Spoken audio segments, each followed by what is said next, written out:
Répondant positivement aux cris d'alarme des compusards, Princesse Gaëtane Mwangassan, secrétaire permanente aux relations extérieures et à la coopération à la force montante congolaise, entreprend un certain nombre de travaux visant à améliorer les conditions de vie des étudiants du deuxième campus de l'école normale supérieure. Des murs visiblement délabrés à cause des eaux provenant des toilettes, des caniveaux bouchés favorisant ainsi la prolifération des moustiques. Ce sont là des conditions hygiéniques fort déplorables dans lesquelles vivent les étudiants du deuxième campus ENES. Nous sommes installés dans des mauvaises conditions, parce que nous ne sommes pas à l'aise ici au campus. Au moins les logements, on peut dire, c'est un peu bon, mais vraiment des trucs sanitaires, c'est vraiment difficile, c'est compliqué. Si vous constatez, derrière les bâtiments, on a su mettre des toilettes, des douches traditionnelles. On mettait juste un petit drap pour ne pas que les gens puissent nous voir, vous voyez. Des toilettes, voici l'état dans lequel sont-elles devenues un décor pitoyable. Pas de latrine aucune, se laver et ou faire de gros besoins dans ces locaux est un véritable gymnastique pour ces campusards.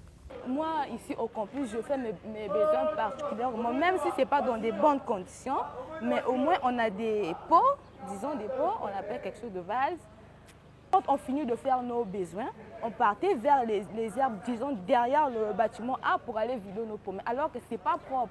Nous, on a transformé les balcons en douche, même en toilette. Tel que nous, les filles, on a des pots.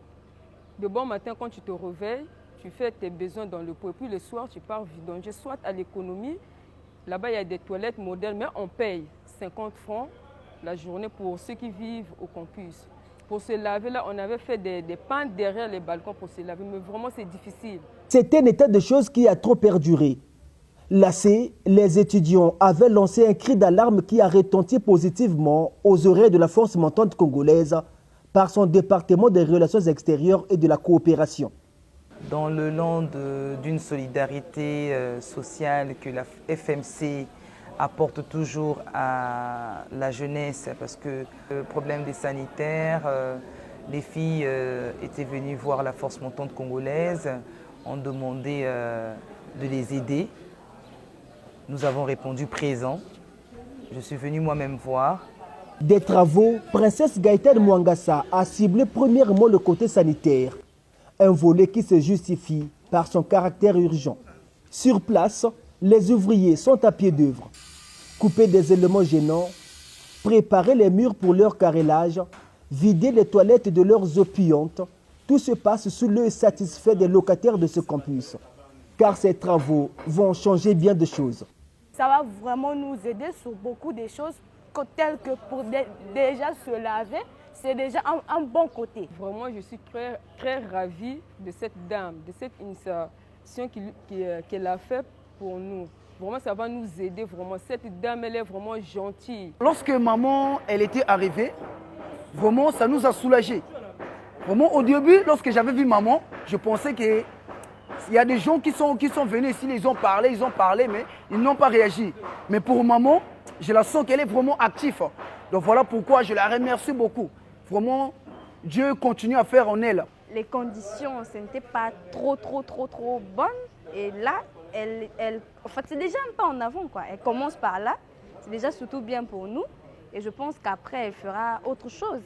Aux toilettes, il faut ajouter autres commodités qui sont aussi indispensables pour la vie d'un étudiant.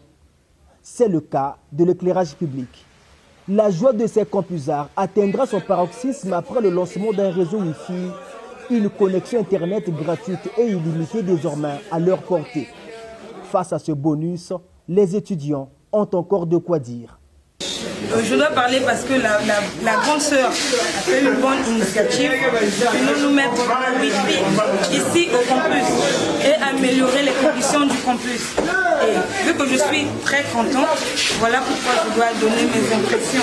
Vous savez, monsieur, au XXIe siècle, la connexion est le principal moyen de recherche pour les étudiants, surtout pour les études supérieures. Moi, personnellement, j'avais un devoir à faire ce soir et quand je suis arrivé au campus, j'ai vu que j'avais une connexion illimitée et gratuite. Et voilà, ça m'a vraiment aidé. Là, je suis vraiment ému. Et je ne sais quoi dire et remercier cette dame qui, par son amour inconditionnel, bien sûr, est venue nous sortir de ce calvaire. Pour Princesse Mwangassa et la force montante congolaise, point net à se substituer au gouvernement de la République qui n'a jamais oublié ses prérogatives. Lors de nos échanges avec les étudiants, nous leur faisons comprendre que l'État, le gouvernement est au courant de leur situation.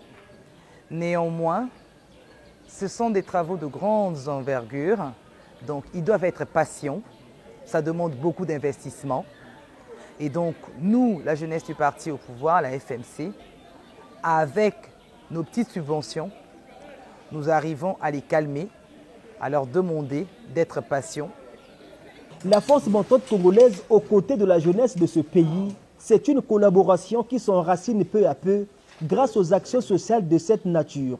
Campus Tcholima hier et celui de l'ENES aujourd'hui, c'est en définitive une oreille attentive et agissante aux cris d'alarme des étudiants, une force de réaction qui caractérise la jeunesse du Parti congolais du travail.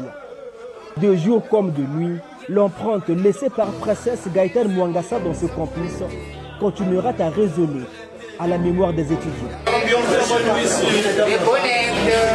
Vous l'aurez compris, mesdames et messieurs, c'est tout pour aujourd'hui. Merci d'avoir suivi ce journal. Assistance technique, Lionel Oumanissan, Christ Lopez, Noël Dinzaou, Fortuné Jonesy. À très bientôt sur Lux TV, le premier et dernier choix de la télévision.